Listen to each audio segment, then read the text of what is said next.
Hello, everybody, and welcome to Breaking Through the Wall. I'm Dave Zimmer, the owner of Fleet Feet here in Chicago. And every year we get a great group of panelists together to talk about the 2 weeks leading up to the Bank of America Chicago Marathon. This seminar really is different this year because everybody who is on the seminar has some sort of thing happening on October 9th. From our athletes who are going to be running, from our coach, Mike Norman, who's going to be coaching, and the executive director of the Bank of America Chicago Marathon is on as well. So let me go through the introductions real quick. Mike Norman is the co-founder of Chicago Endurance Sports. He's been coaching swimmers, runners, and bikers for over 24 years.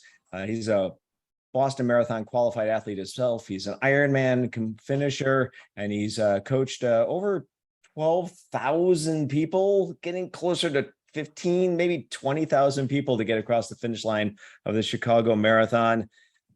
Mike, welcome. Thank you, Dave. Next up, we got Mr. Carrie Pankowski. He's been a leader in the running industry for like more than a day. Long time. President of Chicago Event Management. Carey is responsible for all facets of the Bank of America Chicago Marathon, the Shamrock Shuffle here in Chicago, and the Chicago 13.1. He has been the executive race director now for, is it 30 years, Carey? A little over 30 years, whatever, since 1990. So, an accomplished athlete himself, running at Villanova, as well as being from Hammond, Indiana, with the Hammond Wildcats. So welcome, Carey. Thank you, Dave. Next up, we have Diane Nakuri. Diane, if I'm going to say this correct, you hail from Burundi. Is that correct? Excellent. Yes, good job. And not only does Diane hail from Burundi, she holds the national records from Burundi for 1,500, 5,000, 10,000, half marathon, and marathon. Diane has represented her native country multiple times in the Olympics. And the thing that's astonishing to me is that at the age of 15, you represented your country at the Sydney Olympics in 2000. Competing in the 5,000 meter, returning back to the Olympics in 2012 in the marathon, and then set your PR and set the national record in London a few years later with a time of 2:27:50. She's also an Iowa Hawkeye and a Big Ten champion. Welcome, Diane. Thank you for having me. And our final panelist and athlete, she's a newly minted American record holder in the half marathon with a time of 1:07:11, set in May of this year in Carey's home state of Indiana, down in Indianapolis. Also a 2020 Olympic trials champion in the 10,000 meter, which means that she is a U.S. Olympian running in Tokyo in 2021. Emily is also going, I'm reading through all of your accomplishments, and there's just not enough time for it, but it's NCAA champion in indoor and outdoor in the 5,000 meters. And you happen to have a fairly fantastic marathon debut in London in 2019 with a time of 2:23:08. Welcome, Emily. Thank you. Thanks for having me on. And like I said, this year is a little bit different because I wanted to make sure that we stayed focused on the great city of Chicago, and everybody here is a part of Chicago in some way, shape, or form. And I'm going to start with the executive race director first and ask Carey, tell me what's new in 2022 for the Bank of America Chicago Marathon. Well, I guess the best way to summarize is we're back to full throttle. We'll have over 40,000 participants, which is up from last year where we had a limited field given where we were with COVID. So we have all participants from all 50 states, over 100 countries, so that international and national piece has returned. There's a lot of energy in the city. I was out this morning with one of the training groups this morning and on the course, and people were running the last 6 miles of the course. So I saw groups out there today. So we're back full speed. I guess that's the best way to say. we've made a few adjustments on the course. We're going to extend the expo for a day. And I think what you'll see this year is a deeper, stronger field on the elite. We're kind of going back to our traditions in 2019. And just a lot more activation, sponsor engagement, more activity, just engagement on the course where we had to limit certain things in 2021. So I think that's kind of what's new. We're pulling all of the elements together. It's all now very real. We have different checklists that we're checking off. So our team's ready to go. Just looking forward to a great day. So you said that you had some course changes this year. What was the inspiration behind the course changes? Was it meant to be faster? Are you eliminating the final hill? What's going on there? No, Mount Roosevelt is still there for anyone that's interested. But just before the halfway point, we're gonna when we exit Wells onto Wacker, we're gonna stay on Wacker around to Monroe, which takes a turn out. And those of you that are listening or participating tonight know that Franklin drops down to where Monroe is. So, and as we turn and head west, there's a climb there. So we've taken that out. So in theory, a turn in one of the small hills. And then when we come out of Chinatown and Halsted, we're going to cross the expressway on 26th Street and get right into the neighborhood. That extension on Halsted Street to 33rd Street was a little industrial. And so I think we're going to showcase a little bit more of the South Side, which I think people will enjoy. And hopefully our participants enjoy it too. So I'm going to throw it over to Coach Mike for a moment. Coach, you have how many athletes this year running? We have about just over 1,000, somewhere between 1,100 people. Yeah. And right now, what's the phrase you like to say? The hay's in the barn? It's funny you say that. We were just having that discussion with our coaches this week. We might be updating that to the hay is on the tractor or on the truck, and we got to get the hay to the barn, which is the race day, because we've kind of seen a few people that hit that 20 miler and they're like, sweet, all the hard work's done, and then they kind of stop doing anything. So we want to make sure that they know that the last few weeks are still just as important to keep moving and getting yourself ready.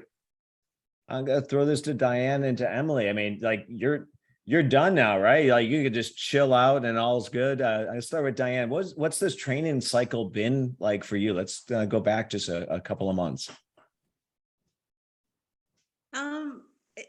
It's been okay. I haven't had the best training. I've had some injuries and stuff, but I really just kind of learned just to listen to my body and just do what I can and stay healthy. And I'm looking forward to do my 4th Chicago, and I just feel like going in with a positive attitude and just being part of that running community. And I'm definitely looking forward to it. And yeah, there's not much to do. All the work is done, and now we just have to, do all the little things and just get ready and get excited to race. So you keep on coming back to Chicago. What's the attraction besides that Carey is just fantastic and his daughter is a Hawkeye as well? Well, that's the main thing, actually. No, I do. I think I actually did come for the Chicago half marathon in June, and I got to meet the community in Chicago, and it's been actually one of my favorite things. And now Chicago is one of my favorite cities to visit.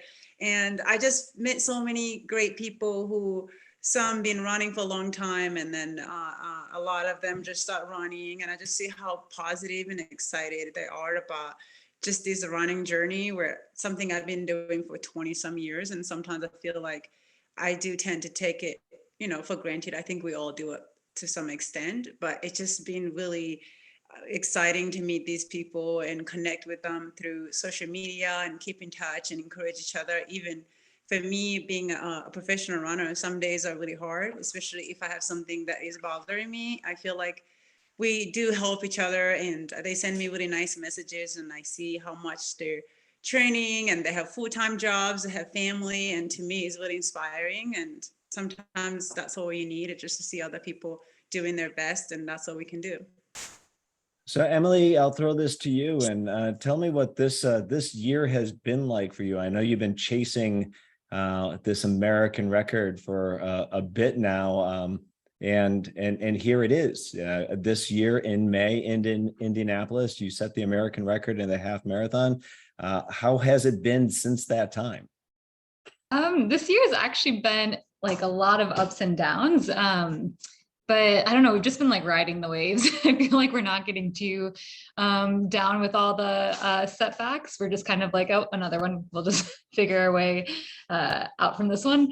So it actually has been really bumpy, but fortunately, it has been a really good build, and we've really enjoyed. My husband is my training partner. We really enjoyed all the work we put into this one, and yeah, thankfully so far it's gone really well. So hoping for like a good solid last 2 weeks and good health and good weather on race day.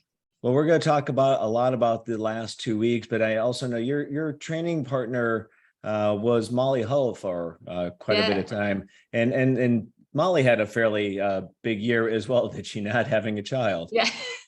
Yeah, pretty big year for her. Yeah, I've actually gotten to see her quite a bit through this buildup because we're in Providence, Rhode Island right now. So actually, yeah, I've seen her a lot, done some evening runs with her.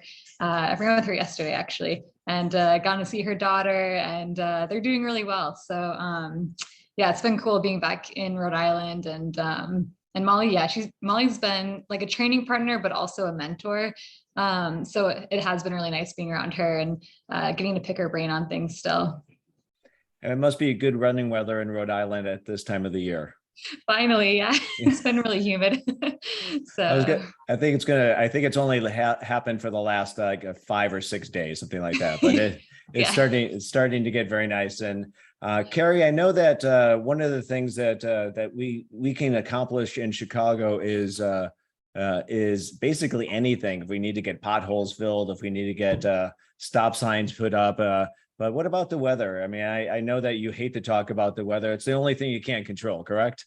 It's the only thing we can't control. I think I don't like to look too early, but our operations team prepares for whatever conditions are at hand. Our medical director are on it. So I think the one key factor is we start at 7:30 in the morning, which is traditionally the coolest still as part of the day. So for Diane and Emily, that two-hour window that they'll be competing in our elite athletes, usually, even if we have less than ideal conditions, it works. But it was a great morning this morning. I think we see a cooling trend over the next 10 days. So if we can just keep that moving deeper into the fall, I think we'll be in good shape.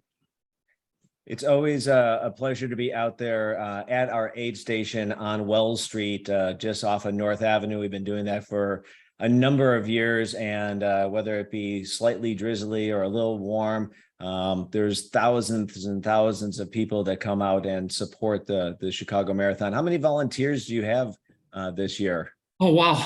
We'll have over 10,000 volunteers in different elements, whether it's our medical team, the water stations are on course or at the expo, along with the city agencies and state and federal agencies. So it really it's an amazing ecosystem that I think culminates. I mean, it's a year-long planning cycle, and it culminates with Marathon Sunday. And I think it's like no other day in Chicago. I mean, what better tour than to go block by block through some of these amazing neighborhoods on a tour of this phenomenal city.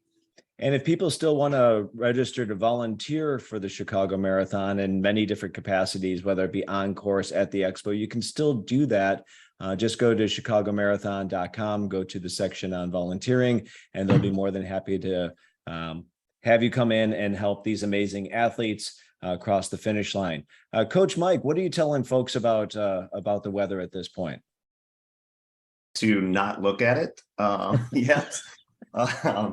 The best thing that we try to do throughout the months leading up to it, we do a program that starts beginning of June, and all we try and do is have them train through everything possible, obviously other than dangerous weather, but heat, rain, cold days, the whole bit, and pay attention to it and how their body reacted to it and what sort apparel works and all those types of things. So that you know, we've been training for 17 weeks for this thing, and so they should be going back and learning from that. So that's really what we focus on is you've got the tools, you just need to remember what you did. Well, we're going to talk now about this final 2 weeks and what it's like for Emily and for Diane and for the athletes that are joining the call now. So Emily, let's start with you. What is your training like? Is your big build-up runs done at this point? Are you more focused on speed? What are you thinking about these last 2 weeks in terms of the runs that you're doing? Yeah, it's just a lot less volume. So, and even the workouts, that less intensity, everything just a bit less. And I am actually I do enjoy the taper because I like feeling fresher and I like feeling my legs like turning over a little faster. But yeah, I also get kind of antsy and I get a little impatient too, especially after putting so much work into a buildup. I feel like the last 2 weeks, I'm like, all right, like I want to get to the start line now. So staying patient is really key. And just not I don't know, just trying not to get too far ahead of yourself. I thought it was good advice not to look at the weather this far out because you just don't want to obsess over something you can't really control. But yeah, I think I just try to keep doing what I've been doing, keep putting my head down and working and trying to just rest and relax as much as I can up until race day. And your coach is still Ray Tracy, is that correct? Mm-hmm. Yeah, that's my coach.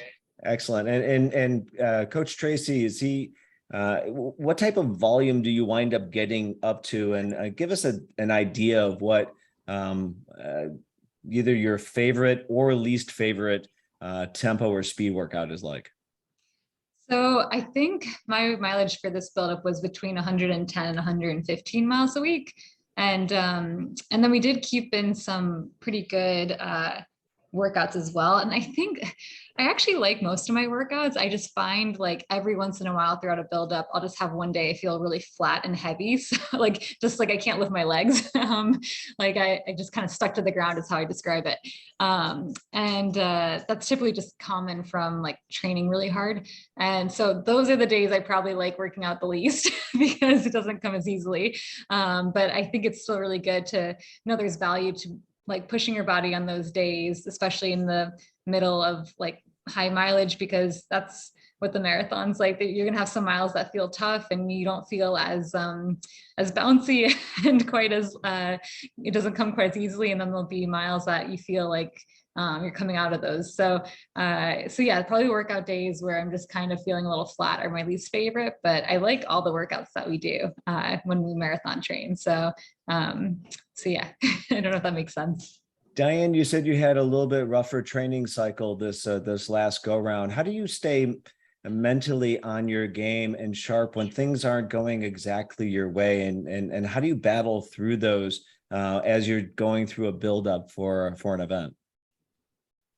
Yeah, I mean, I'm not gonna sit here and say, oh, it's okay, I'm positive. But yeah, it is hard. I mean, sometimes you just have to, for me, if I need to cross train, I did a lot of cross training, biking, elliptical, and sometimes because I'm not used to cross train, and the next day if I have a workout, then I might feel a little bit more tired. But I just kind of, running marathon is really hard too. So, being tired is one of the things you kind of want to work on and practice. And when you have, your legs feel a little bit heavy, like Emily was saying. So for me, I've just been trying to do every little things that I can do and the things that I can control, because I mean, at the end of the day, I really want to get to the starting line feeling a little bit healthy. And so I was dealing with pinched nerve. It's one of those things sometimes it does kind of bother me a lot more than some other days. And I just been trying to do everything, getting, in the weight room 2 or 3 times a week and just trying different things. And I mean, I'm almost 38, so it's not like I'm in my 20s where I could just kind of run through certain things. So just adjusting and staying positive as much as I can. Do you have a good support network there where you are? Somebody else who may understand running a little bit? Yeah, I mean, My partner understands a little bit about running. And then running is such a, Flagstaff is such a running town. And you have, today for the long run, there was like almost 50 people. I have a lot of friends around. And yeah, I mean, Emily's not here anymore, but she was here a couple months ago. I don't know what happened. Just kidding. I know what happened. It But disappeared. it is nice to just have all these familiar faces and friends that we've known each other for a long time, and just to support each other even when you're not doing well. It's nice to have that. So I do have them here.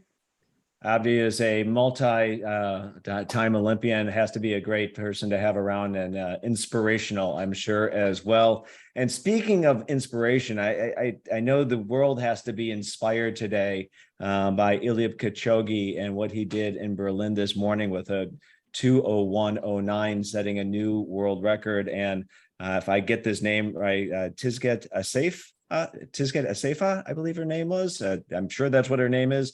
With a 2:15:37, third fastest time ever, and a 20-minute PR. How does Emily and Diane, when you see stuff like that happening, what do you think?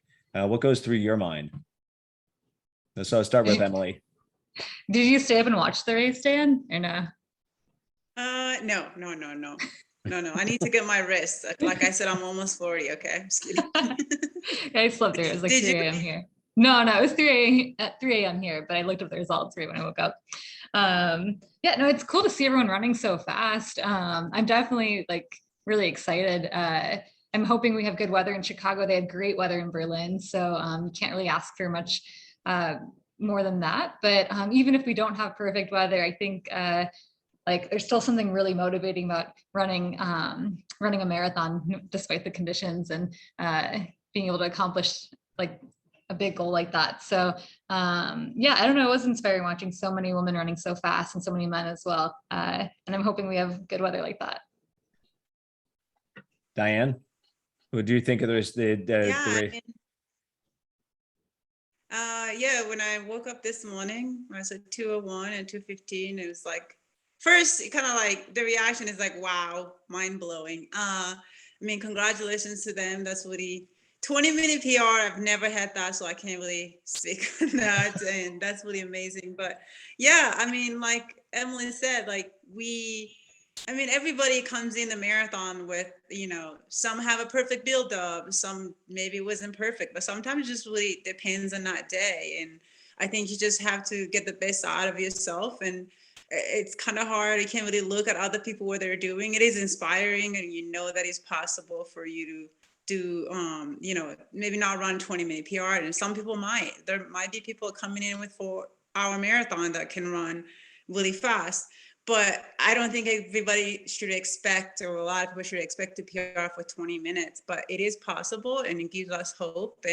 But I do think it's important to focus on yourself and just do the best you can, and just, I don't know, I guess get the really good energy from the crowd, and just hopefully have the best day. And that's what we can all hope for. I know the World Marathon Majors love to bring in amazing athletes and have them give amazing performances. Carey, is there any sort of friendly competition or gamesmanship between the World Marathon Majors race directors? Were congratulations going out around the world this morning? A little bit before, we share a fefew texts because everyone gets a little busy, but for sure with Mark Milda in Berlin and myself in Chicago, the women's world record still remains in Chicago. It was a valiant effort in Berlin, but Mrs. Sefa fell short of Bridget's record, so I think that was her goal. I mean, Eliud Kipchoge, who's a former champion in Chicago. I mean, what impresses me about him is that his consistency. He's the constant.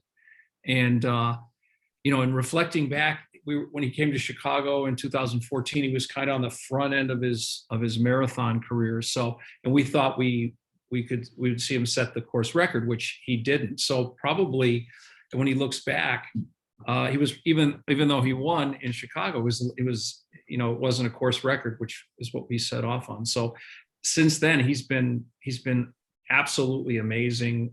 His consistency, and with Emily and Diane here, how he seems to navigate around injuries and setbacks, and he's very, very, very, very meticulous in his buildup and his recovery, and he absolutely has the formula down. And I just commend him because he was out there by himself for the most part of the second half, and still was able to better his world best. So absolutely amazing. You know, it's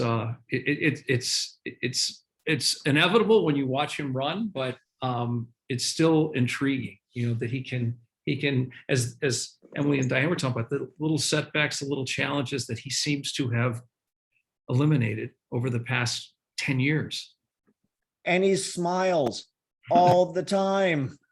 I know he has a game face on when he's on the course. He's very serious, but at the start line and as he's crossing the finish line and all the interviews and on his Instagram feed is always smiling. He's just, maybe that's a positive mental attitude and helps carry him along the way. But I also know that one of the things that Emily and Diane just talked about that's important is sleep. So I'm gonna throw that to Coach Mike for a second and just ask, what are you telling your athletes about sleeping as they're getting closer and closer to race day? Well, I'm sure Diane and Emily know this as well, but it's sleep as much as you can. You know, this is, you know, they put in so many weeks of hard work, and you know, for a lot of people, you know, they had their largest week of volume or a few weeks of volume just finished up a couple weeks ago, and it's the time for your body to recover and you know, take advantage of all that stress you put on it and get ready for race day. So yeah, taking care of yourself, trying to eliminate extra things that are just going to put stress on you, getting to bed early. Yeah, it's a big focus for us for the next couple of weeks, as it should be throughout the season as well, because you want to take advantage of the hard work you're putting into it, and not just let that go to waste because you're staying up too late, going out, and all those kinds of things. So yeah, let's focus on it. And Diane, you said something that kind of resonated with me. You were talking about the kind of the athletes who are doing the race that have full-time jobs and they're training and they're trying to put in all this effort and get rest. You're a professional athlete. What does sleep mean to you, and how do you regiment yourself during training cycles, and especially now in this last couple of weeks? Yeah, I think sleep is very important. I mean, even if you weren't training for marathon, I think having a great night's sleep is very important.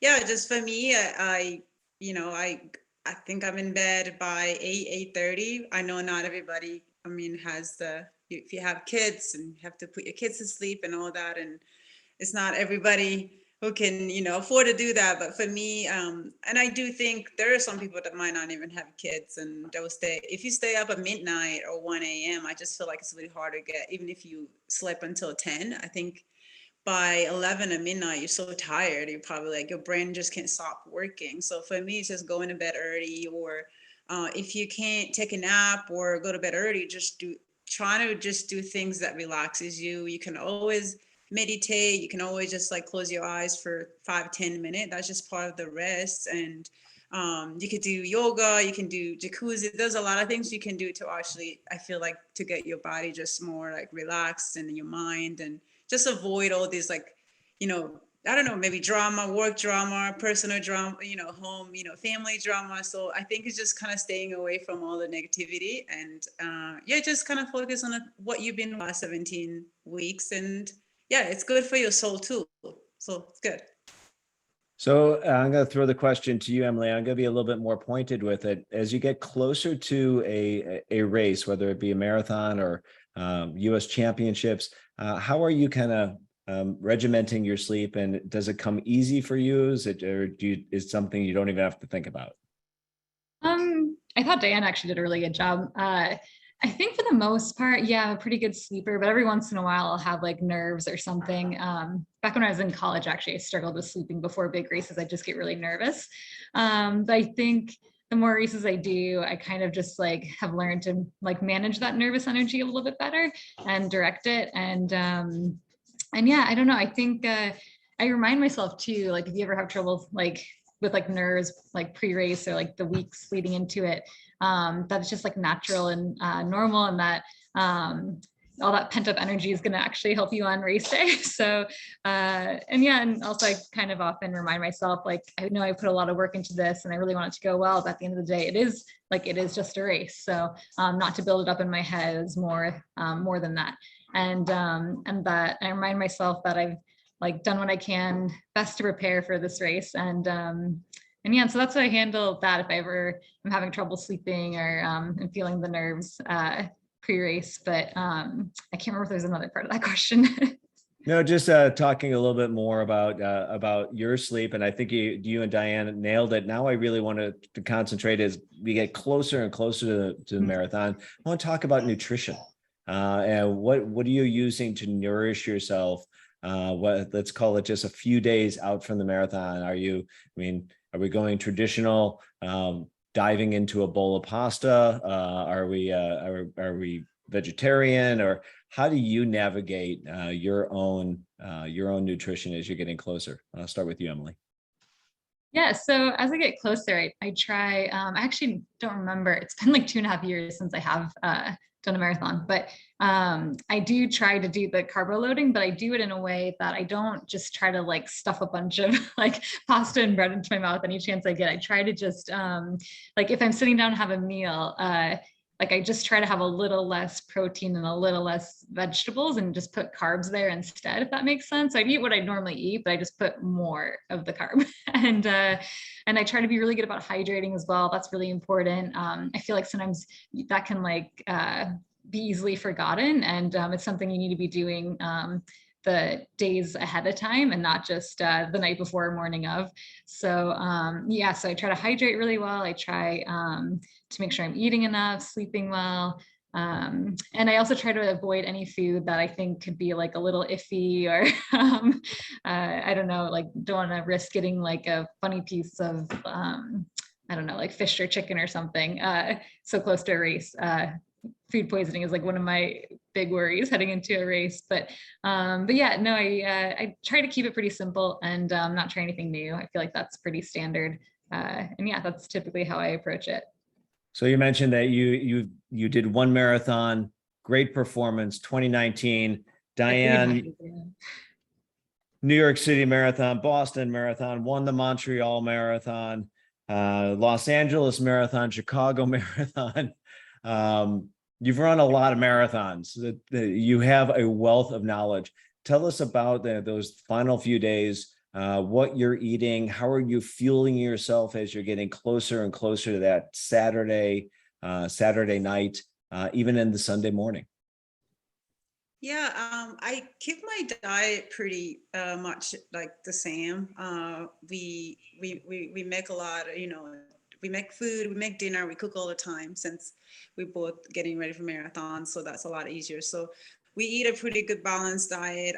I try not to complicate things because I feel like all over the last, 10 plus years, I kind of just do the same. But when I, go to the hotel, I don't have my kitchen. So I kind of have to like make sure I eat they usually like have like rice and pasta, veggies and meats, some protein, but I really just trying to keep it the same. And I'll eat kind of the same breakfast. I eat an oatmeal the morning of, or toast and banana, really just kind of same. And it's always hard to actually eat. I never feel like eating, but I kind of force myself to eat. That's why I always stick with the oatmeal or toast, something that I'm used to, so that you don't want to be making like scrambled eggs and cheese, and if you haven't been doing that, so just not trying anything new and just keep it really simple and not overthink, and just hydrate a lot, not just the night before it, but a couple of days leading up to the race, and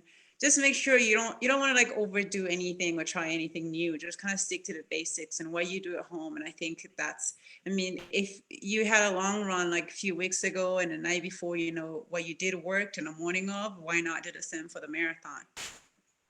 So, Carrie, there's not going to be some sort of giant buffet before the marathon in the morning with eggs and sausage and bacon. There's nothing like that.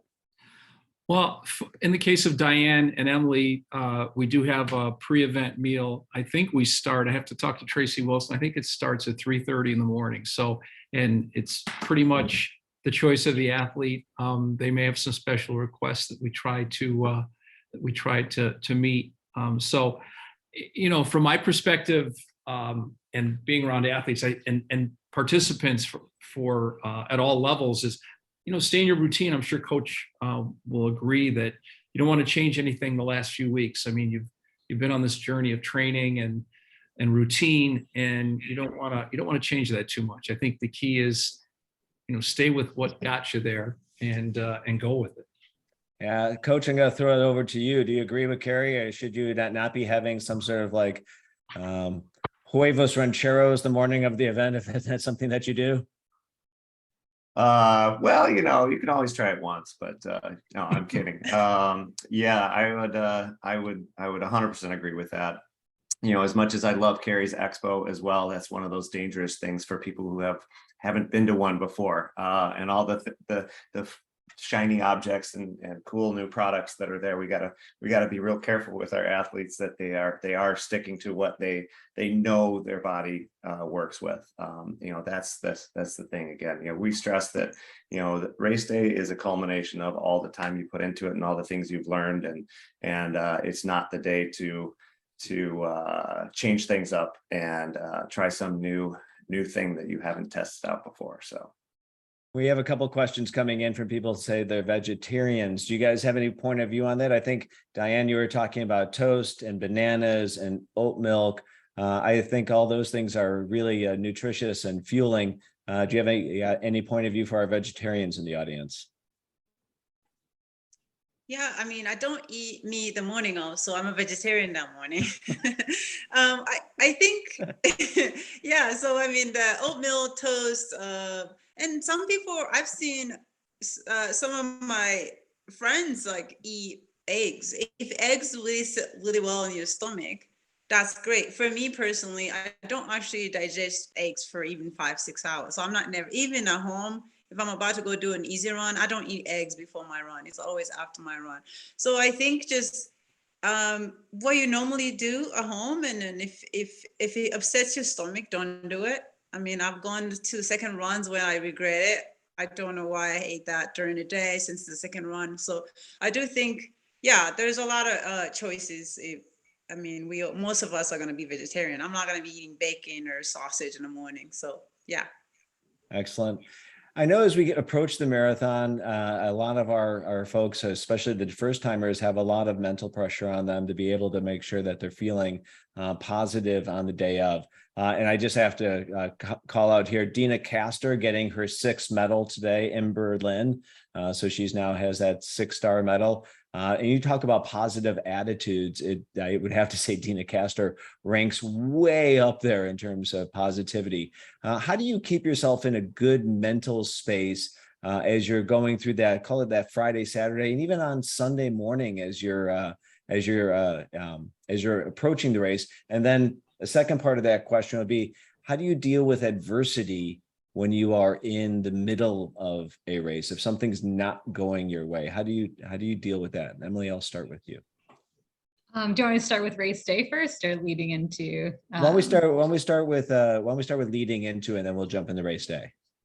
Yeah, I think I just try not to think too much about the race the few days ahead of time. Actually, I kind of just try to go about my routine, do what I need to do, get everything done that needs to be done, and then just kind of relax, rest in my hotel bed, hang out with my husband, and then I'll get my race plan off my coach like the day before. But typically I just try not to think about it too much, because the work's done at that point. And so I might as well just give myself the peace of mind and not try to I don't know, overcomplicate it and think too far ahead. So I do try to keep myself pretty calm and relaxed the days leading into it. And I am pretty good at setting boundaries too, because sometimes I'll have commitments the few days before.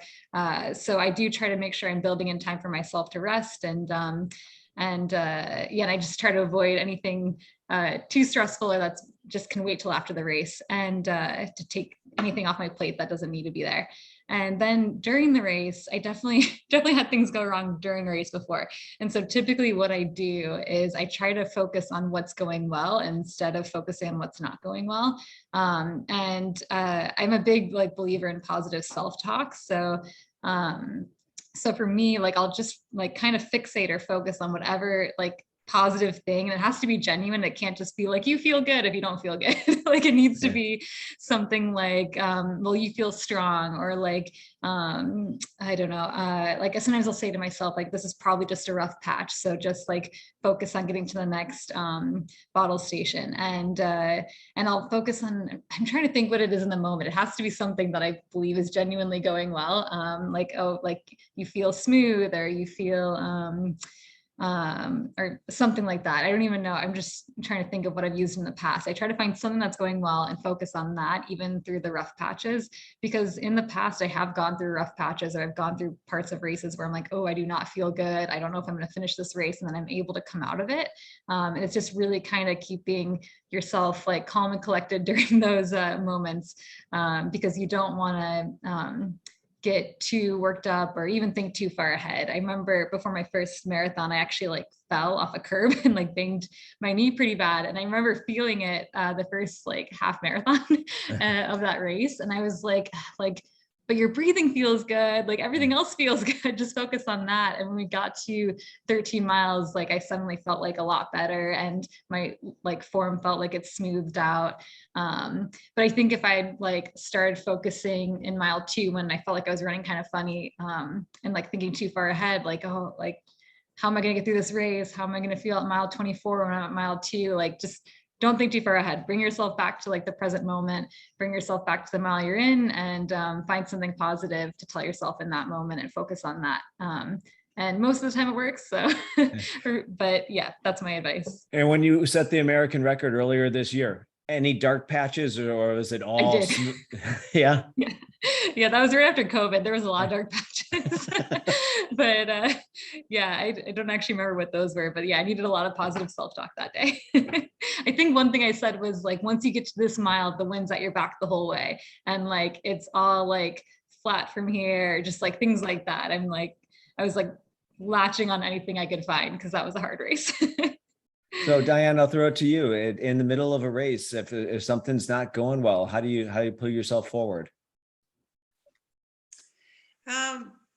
For me, I start looking around. There's always people on the streets like cheering for us with different signs. I mean, it's a marathon. You can also look around, and sometimes you look around someone, you smile, like you're talking about Kipchoge smiling, and there's, I'm sure, something you feel, I don't know, it's like positive when you smile. Maybe you look at a cute baby and then you forget about the pain. For me, I think about even people that, support me, and my loved ones, and just think positive. And a lot of times for me, I actually use the water, like the fluid station, as something to look forward to, even though it's not like it tastes like a Fanta or anything, but it's, every 5K, you're going to grab a drink, and you just try not to think about how many miles you have left, and just kind of, I wouldn't say enjoy the moment, because I'm already, if you're already hurting, but you just think about something positive, think about something in your life that brings you joy. And I know that sounds cheesy, but sometimes I get to a point where I'm so desperate that anything really helps, anything that is positive. I think about the people that I miss the most, that after this, I get to go to see them. So yeah, just stuff like that. Well, we now know that you have a sweet tooth because you mentioned Fanta, so that's good.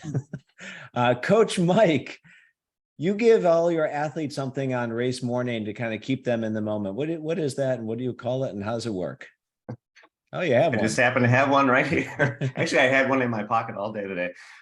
We started this a long time ago. We if I flip it over on the backside, it says Karma Coin, and we give these out as a representation of everything that has gone into the race, what has led up to you, and why. Number one, I think this is the thing that I try to get people to come back to when they're having a rough moment, or they're scared about it, is why did you sign up for it in the first place? What was your main goal for this? We have approximately 500 or 600 of our athletes are training as part of a charity organization, raising money and doing all those things. And those folks have an incredible why they're out there. So they have that to come back to. But yeah, we have to ask our athletes to carry these with them. And when they do have those rough spots, to actually just grab this coin, and it just physically and mentally brings you back to what has gone into it. Like Diane was talking about, the people that you haven't been able to see because you've been going to bed early and getting up early to do your runs.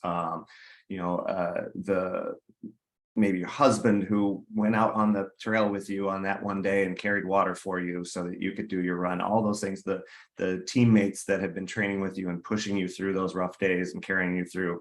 And it's amazing what this little thing can do to bring you back to a positive spot. So I think it's just a very powerful tool to have something physical that you can touch that will bring you back to what's going to get you through. And lots of charity runners this year in the marathon as well. Is that correct, Carey? Yeah, our largest number of charity runners in the history of the event. So we'll have over 12,500 runners that are doing some great work raising funds for our associated charities, which is amazing. We had our biggest year in 2019 where we raised $27,900,000. So since we're talking about records, hopefully we can set a new record in that aspect of the event. So, for me, as you know, our 8K in the spring, the Shamrock Shuffle, I have run the last few years and raised money for charity. So it's an amazing integration and partnership that I have enjoyed. I've supported some local charities here in Chicago. So to all of our charity runners that may be listening, thank you so much for your commitment and your hard work and your fundraising, because at a time when some of the charities need it the most, you're coming through in a big way. That's outstanding. Now, I've heard a couple of common themes so far, like don't do anything new, no new foods, don't try anything new at the Marathon Expo. What about preparation morning of the race? I mean, I'm sure you don't have like Diane and Emily like valets getting your shoes all set up for you and your clothing. Do you have a routine that you do morning of or night before to get yourself ready for that morning? So Diane, I'll start with you. Yeah, I take out my uniform, and so that I not doing it last minute, because I tend to be the last minute, or I would ask, Agdi is going to be working for me that morning, so he can help me. But yeah, I just get all the things I need in the morning, the shoes, just trying to avoid stress. So just put it on the side and my number and make sure in my bag, so that when I wake up, I just like take a shower, eat breakfast, and just trying to really minimize stress. And because like the morning of is like a really big day, and just trying to avoid stress and have everything ready the night before. And just morning is just that time to eat oatmeal and your eggs or whatever you eat. So yeah. Emily? Yeah, I'm pretty similar. I like to set my stuff out the night before, so that when I wake up, it's just like all there, and I don't have to like think too much, and I can just kind of take my time, shower, eat, and have my coffee, and and then get ready to head over. But and then I don't know, nothing too different than what Diane said. So I want to go through the race right now. We've talked about the mental aspect of it, and you have your days that you're feeling great, some days that you're feeling not. You guys talk quite a bit about that. You're getting close to that finish line now, and your body is starting to feel like it's hurting a little bit more. What pushes you through that last mile? And start with you, Emily. Oh, the last mile of the marathon? Marathon, or let's call it the half marathon. Kind of what pushed you? What kept you focused on your goal of crossing the finish line? Well, when you're usually like at a mile to go, you've done all like the really hard work at that point, so you're almost there. And I think I'm like just so motivated to get to the finish line, so I can stop running. So I'm like, just get there. So I'm like motivated just to get the best out of myself, and then also just finish it because you've already done most of the work at that point. Diane? Yeah, it's time to bring it home. It doesn't matter if you're having an amazing day or a bad day. You just put one foot in front of the other and just can't wait to finish, to see that finish line, like Emily said, like so that you don't even have to cool down for the marathon, so you be done. Just walk to the hotel and go celebrate and do whatever you need to do. I mean, there's no, everything is done.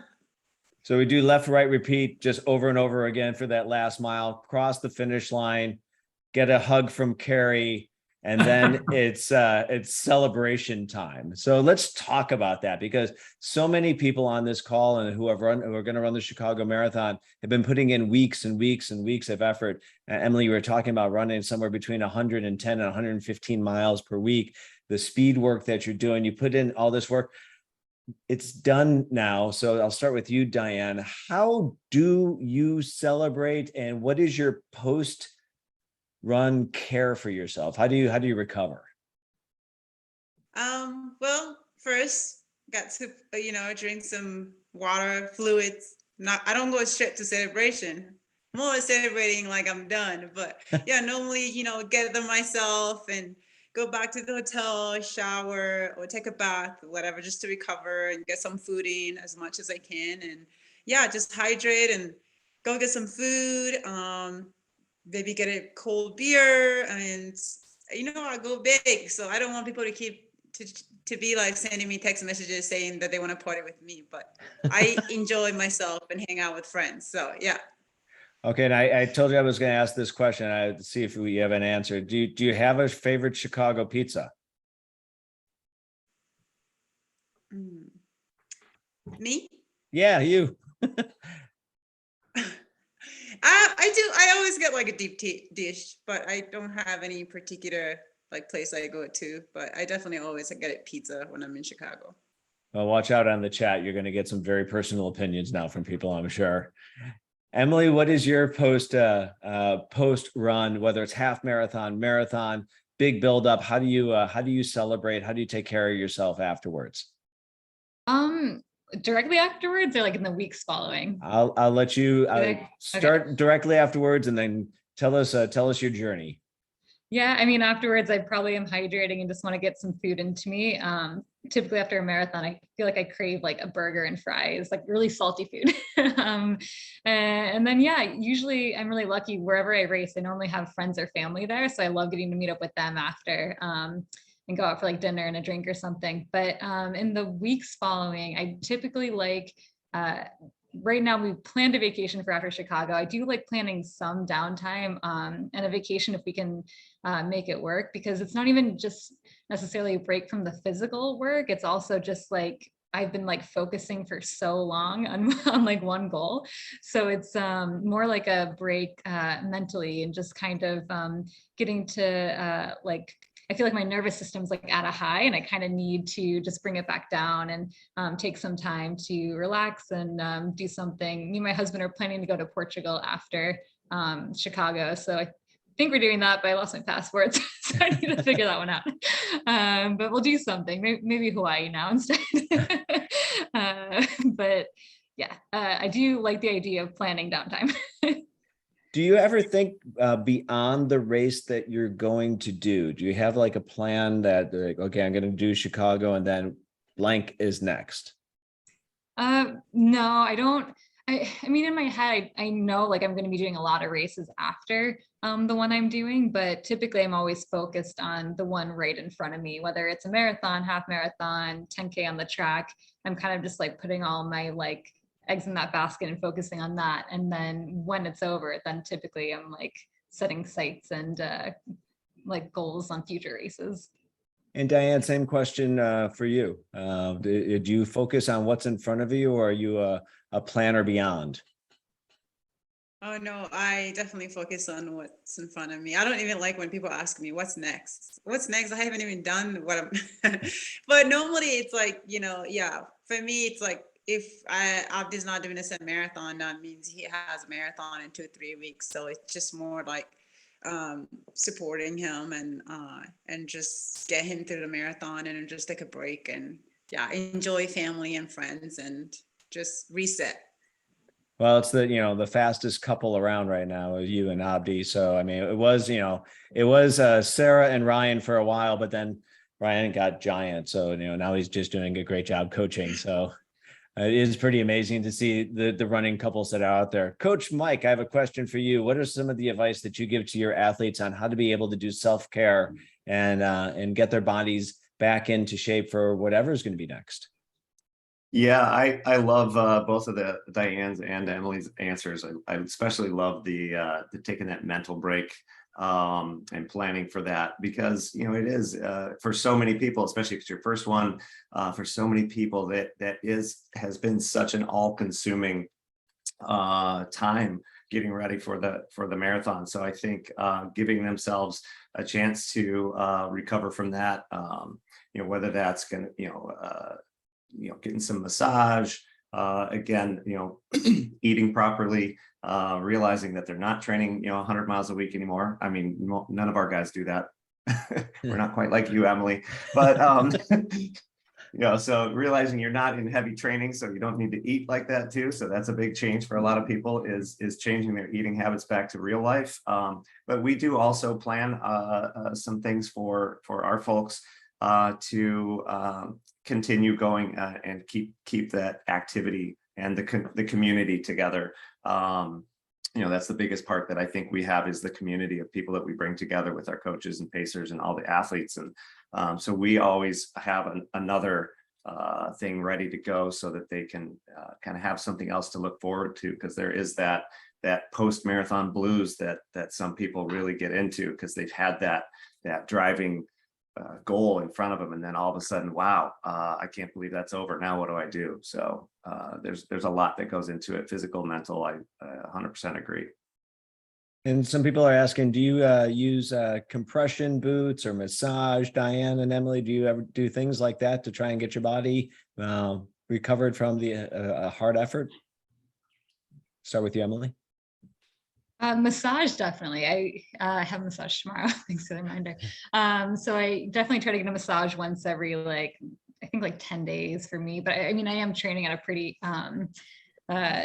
high volume and high levels. So I try to get massage and some body work. But honestly, you can have all the gadgets in the world, and I still think sleep and eating and fueling right are the two most important things. You could have everything, and if you're not hitting those two things, I think you're at a disadvantage. So really focusing on sleep and my diet was huge for this marathon buildup in particular, but always focusing on that. Yeah. Getting massage and a good UCAN shake, and you'd be all good there. Yeah. Oh yeah. And fueling right after long runs and workouts. The UCAN protein edge is my favorite after, for that reason. And Diane, what about you? Are you going for massage on a regular basis before and after? Yeah, I do. I do massage maybe sometimes once a week if I need it, or once every 2 weeks. I do like jacuzzi for me. I know some people do ice bath, but more like jacuzzi just to relax. And I just try to do whatever, just all the things that relaxes my body and mind, and just positive. Because I feel like you could be getting all these massages, and then you're really negative, and I feel like they don't necessarily help if you are not embracing everything and making sure you're going in with a really positive attitude. Yeah. Carrie, what about you? Getting massage right afterwards? Is that what's going on for you? Sure. Why not? No, I'm a firm believer in massage myself. So, yeah. But it's a massive effort putting on the marathon. Your team at Chicago Events Management has been working for months on this. How long do you guys take to recover from this? You have to give the city back their streets at some point. Well, I think the one thing is, is the build up, winding it up, and there's unwinding it. So it's we have the days afterwards. There's a lot of tasks that take place. So it usually takes us a week or 10 days to get everybody to take a deep breath and relax a little bit. So, as marathon runners, there's a tremendous buildup for this, and the same on the production side of it. So it'll take us a few days to get everything put back and inventoried and back to normal. So, but I might sneak a massage in there, and maybe a Goose Island 312. No one's mentioned that yet, but there's some questions on there on taking fuel during the race, and we'll kind of start winding up there. I know that you guys are going to have Gatorade gel out on the course. How often, Emily, are you taking gels during a race? I take gels or a mix every 5K. I know it's like a little different setup when we have our own bottles, but you can, like, one trick I like to, I mean, this only helps women, but I like sometimes having like a gel like in my sports bra if I like need it for like at a certain point in the race. I remember asking a guy once what he did, and he said he like just tries to wear running shorts that have like a pocket or something. And like That's a great answer. yeah, I'm like, what do you do? That's the answer we were looking for. But yeah, I do try to take something every 5K. And I just try to make sure I'm hydrating also like in the lead up to it as well, just to make sure you don't want to like already wake up dehydrated that morning, because then you're starting up behind. You want to be like hydrating leading into like that whole week. Do you have specific plans on the course, Diane, for how you get nutrition and hydration? Yeah, I would do like a gel before the race and then every 5K, because we do have the but like Emily said, you can wear shorts. Now there's so many different shorts with pockets, and I know a lot of people that also carry gels in their hands, and every 5K, and so just Excellent. trying to, and then I take water and Gatorade along the way too, and just take as much. And sometimes it depends on the weather. Sometimes if it's really hot, then you really need to take like water or Gatorade every chance you get. So I think what we've learned tonight is that we're not going to look at the weather until we get closer, that we're not going to change anything that we're doing leading up to this, that we're going to make sure that we're getting plenty of sleep. We're drinking lots of fluids leading up to it, having good, well-rounded meals. That what did you say, Emily, that you don't jump into a bowl of pasta? I think it was some what you said. And that we're doing things that are common sense in order to get there. The only thing that we can control, as we talked about, is the weather and family. Because Emily, you mentioned that you're going to have family coming in. How easy is it to get around the Chicago Marathon course for family members that want to see their athletes? Not that you can pick a specific place, but is that a relatively easy thing for people to be able to find out about, Carey? Well, I think, one of the aspects of Chicago is just that, Dave. I mean, obviously the convenience of it. We start and finish in the same venue, Grant Park, which is a magnificent center of the downtown area. And athletes like Diane and Emily will get a great tour of the city and get to see the architecture and all of those things, and our participants. But it's also so accessible, either on foot or by via the CTA. And we have a great partnership with the CTA. And you get a day pass, and you can get to probably 5 or 6 different locations relatively easy, or you can do it on foot. So the fact that people can get to different locations and cheer on their family member or loved one or significant other is one of the phenomenal aspects of the event. So people that may have relatives that are bugging them and questioning them, where do I go? What do I do? Our website, there's a great section on the website at chicagomarathon.com on how to get around the city. And the CTA adds additional staff race morning that will point you in the right direction. So it's an adventure for not only our participants, but for our friends and family members. Well, this is our Super Bowl here in Chicago, the Bank of America Chicago Marathon on October 9th. Lots of things are going to be happening in the city. The expo starts a day earlier this year on Thursday at Fleet Feet at our Roosevelt Collection address. We will have a pop-up shop with UFUs, with Therabody, and with Rabbit. So we'll have Kara Goucher.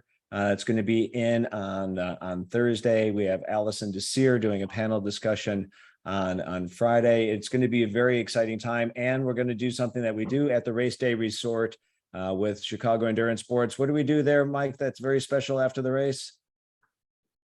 Party and metal engraving.